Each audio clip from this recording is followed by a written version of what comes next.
Morning again, everyone. So, one of the strategies in teaching literacy in elementary grades is image analysis. Image analysis, please, everybody read. Image analysis involves processing an image into fundamental components to extract meaningful information. Image analysis can include tasks such as finding shapes, detecting edges, removing noise, counting objects, and calculating statistics for texture analysis or image quality. So from the definition itself, when we say image analysis, it involves analyzing an image and to extract relevant information. So kung ikaw as a teacher, since elementary grade yung tinuturuan natin, so magbibigay ka ng or mag-represent ka ng image na para sa student, they can easily extract or give an information from that specific image. Now let's proceed for the process or implementation of image analysis. First, select an image. Select an image that lends itself to an depth analysis by the learners. So, learners should choose an image that be analyzed in detail to extract meaningful information. So, just like what I've said earlier, dapat binibigyan natin ng freedom yung mga students natin to choose an image that for them, they can easily understand or they can easily gain an information from that specific image.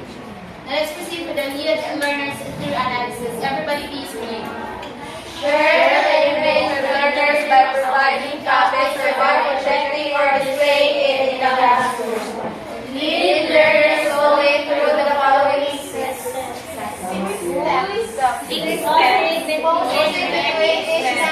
give them significant time for reading and writing.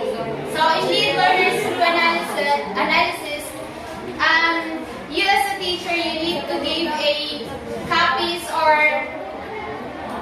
of that specific image na tinuturo mo or na pinipresent mo sa students so that they can easily determine or they can easily give an information from that specific image.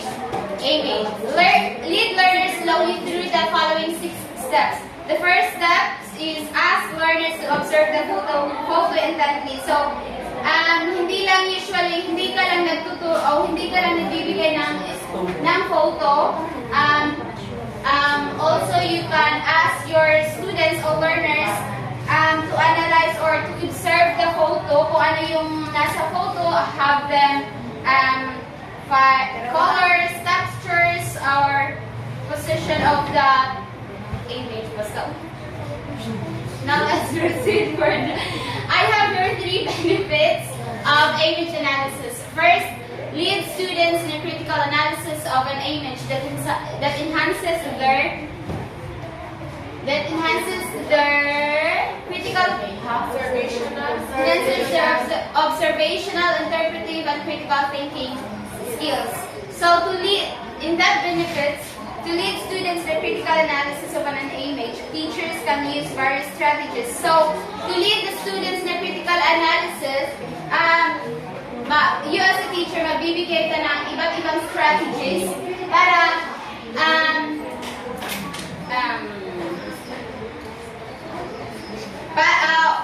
magbibigay ka ng iba't ibang strategies just like asking students in that specific photo so that they can easily think of that specific image.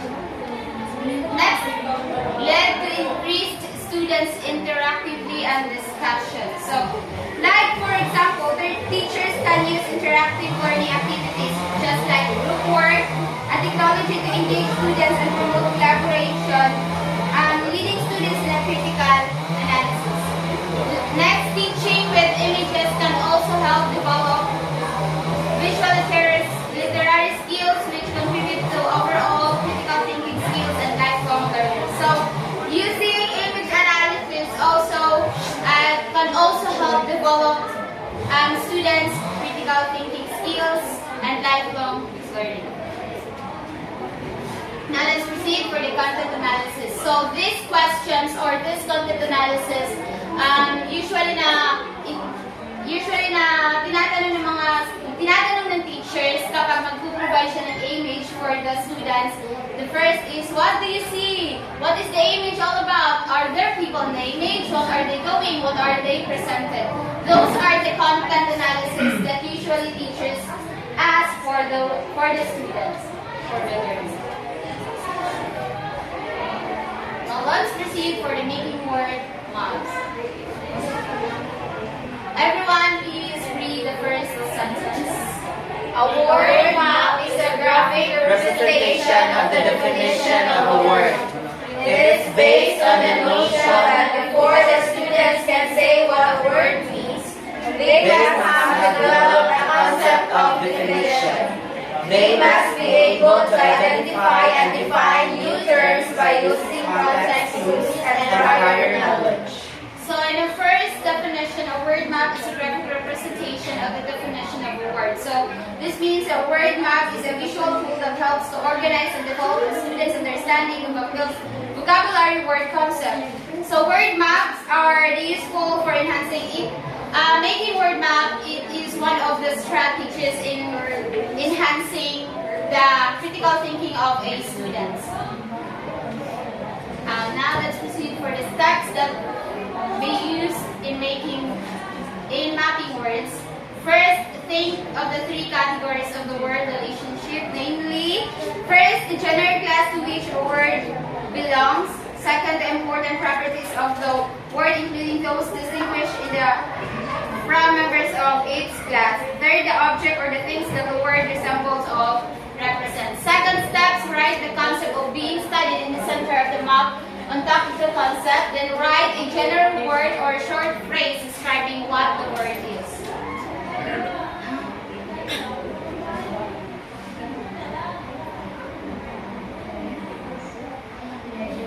Mapping. Mapping identifies and details the content, concept, skills, and sometimes value to be taught for the entire course.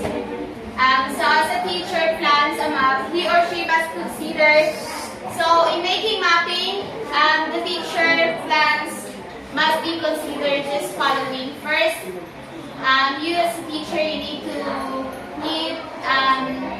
study the assessment data, then goals of the school.